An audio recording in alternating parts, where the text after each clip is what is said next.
not always an excuse that you have disability, so you cannot be what you want or you cannot achieve what you want to. It's our decision whether to dwell on it too much or not. Kung hindi mo naman accepted yung disability mo, or if you don't find ways of moving forward from that depressing episode, mas mahirap for you to live. I am Maria Criselda Bisda. I am a part-time faculty at De La Salle University under the Commercial Law Department. I wasn't born visually impaired, so hindi talaga siya by birth. Around mga 5 years old, when something happened to my vision, which I don't exactly know, parang nag-black. We had it checked. Nalaman nga na it's retinitis pigmentosa. Na-restore naman yung sight. However, the first one to go was my left eye. So the one that's left functioning very well is the right one. Ayun, regular school, mainstream school. I went in a all-girls school nung elementary, and then nung high school, I transferred to a public school where there is a special education program, but that is still under a mainstream class. So pumupunta lang ako dun sa resource department kapag hapon or if there's something that I don't understand.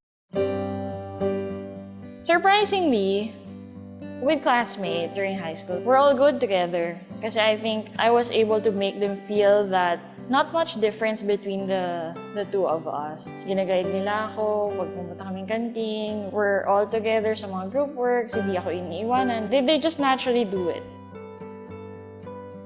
Before ako mag-graduate ng 4th year high school, that's the time the vision really deteriorated. So I have to learn how to use Braille. Kasi that's very important when I enter college. Kasi marami ng notes na isusulat, you're on your own. So we need to make sure that I'm also prepared, especially in note-taking, etc. Kasi during that time, wala namang tablets. May cellphone pero it's just a phone. So hindi siya pwedeng gamitin as a note-taking device. So it's a lot different during those years. Kaya Braille was important for me.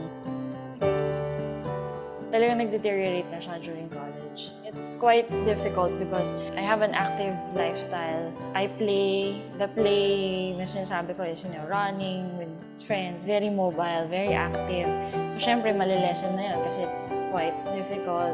You cannot do cycling also. So, yung mga ganon. Kasi since bata ka naman, you don't think too much of adult-like thinking of what's going to happen in the future. That time, since you're young, you just think about you may not do the things that you used to do, mga ganun lang. So nothing really so dramatic on that part kasi I think I'm very, very, very happy and very blessed to have a family that's really, really supportive of everything. So siguro I think that's a very, very big factor why everything is light. The world didn't fall apart. Mas ganun siya instead of the usual stories na parang you've lost hope in everything. You think nothing's gonna happen after this.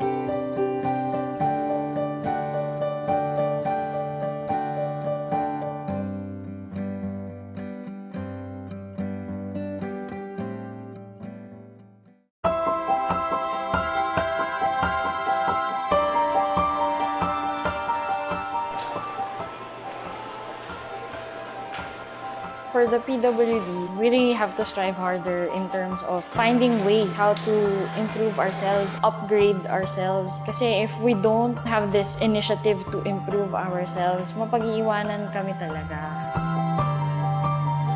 With visually impaired, it's always been an issue of can you do it because you cannot see anything or parang you're not able to read. In college, ayoko kasi ng mag-special exam. Meaning, yung iba yung schedule ng exam ko. So, I usually take my exams together with my classmates. May isa akong professor na she's doubting if I'm cheating or if it was my classmate answering the quizzes. And she's also doubting if I'm really the one answering the questions. During the prelims, she did not allow me to have a reader in class. Kasi usually, I approach student assistants. Baka may extra time sila to become my reader. Anyway, pang-exam lang naman and during exams. Hindi siya pinayagan ng professor ko. Sabi niya, how would I know if it's not the student assistant answering your prelims or your midterms? So sabi ko, if you like, what we can do is you reading the exams. Mga 100 items yon. So, game siya. And then, okay kami ng prelims, ginawa namin. So, okay siya. So, okay kami because I think she was able to prove na ako talaga yon.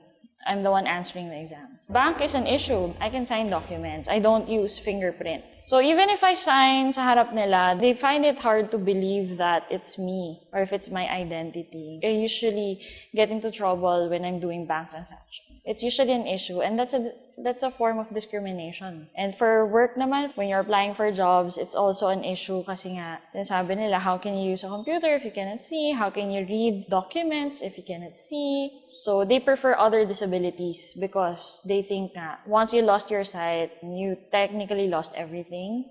The visually impaired sector has been really challenged about all these stereotypes, na pang massage ka lang, pang mga menial jobs. Siguro naman, hindi lang naman kami para doon. Marami namang nakapag-aral and educated and wanted to line themselves in the field they really wanted to be in. I think it's not fair to typecast us sa mga massage. I mean, no offense, hindi yun masama. And it's a very good job, marangal na trabaho. But confining us in that job or confining us na hanggang dito lang yung pwede mong gawin or mas bagay ka lang for this, that's an unfair statement. When you're pushing for something like this, advocacy and equality, you really have to walk the talk. So it has to start from you. So if you're telling the people to change their minds, well, you have to change your ways too. If you're telling people to be fair with you, then you have to show them you're also doing it to yourself, na you're also fair with people. So we shouldn't be confined only doing this and that kind of jobs. And then I have to do it myself. Ginawa ko sa sarili ko. I made sure that I'm always updated.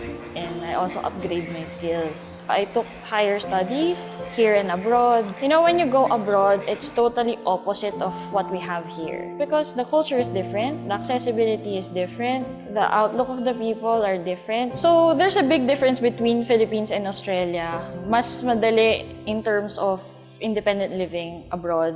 But I think naman our country is heading to that direction. Kaya lang siguro medyo malayo-layo pa. So when I was in Australia, I was given orientation about the place.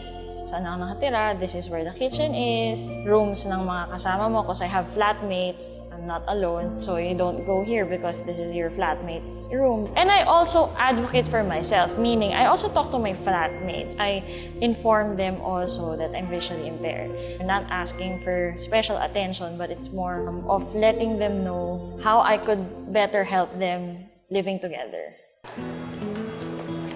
I'm using a white cane. Yung cane kasi is a navigational device. I always go out with a cane. I walk with a cane all the time. And then I use my phone. I use different apps for different things. I also use a GPS app when I'm walking. It's a virtual dog, tailor-fitted for visually impaired. You can put markers, and when you hear that marker na nilagay mo, then you know na you need to turn right, turn left, ganyan.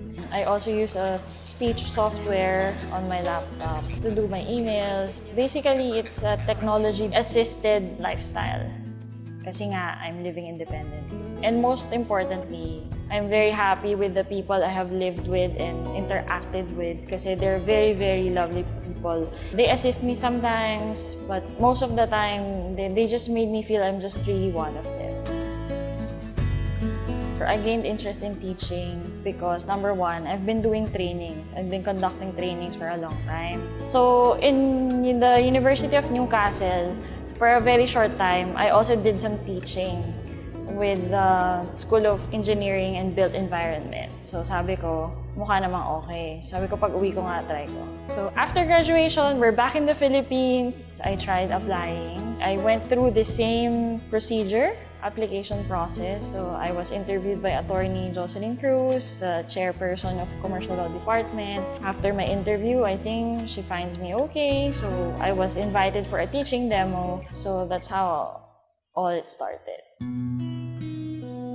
I don't think it's extra hard for someone with disability to do teaching. We can say, we just do it differently. I do PowerPoint, so meron akong prepared PowerPoint for them used in lectures. I do case studies or case analysis. I also do film, so may mga pinapanood din silang videos related to the topic. It's not purely lecture. So I taught industrial relations management. Now I'm teaching human resource management. The way I teach naman is I use projector because that acts as my digital blackboard. So whenever I want to emphasize something, a phrase or a concept to my students, I just write it sa MS Word and it's working. That strategy is working with my students. And I'm very lucky to have this class. They're matured people. These are kasi professionals, young professionals. They are taking masters here at De La Salle University. Well, I always teach them about the value of equity and equality in society. Kahit na sabihin mo business course kami, I always make sure they understand what inclusion means. Whether it is in recruitment, job application, in leadership, in executive management. How would they handle applicants with disabilities? My advocacy is more on the employment side and education side. So I do technical training in terms of strategic management. How do you deal about it and how do you go about it? Kasi people, most of the time naman may awareness naman sila in terms of the laws or policies covering persons with disabilities, that we have rights on education, employment, health, etc. I think the gap is how do they do it or how do they go about it? So that's where my expertise is coming in. So doon ako mas nakakatulong sa kanila. Kasi if they know how to do it and they know how to operate that within their system, within their processes, I think mas mababawasan yung discrimination.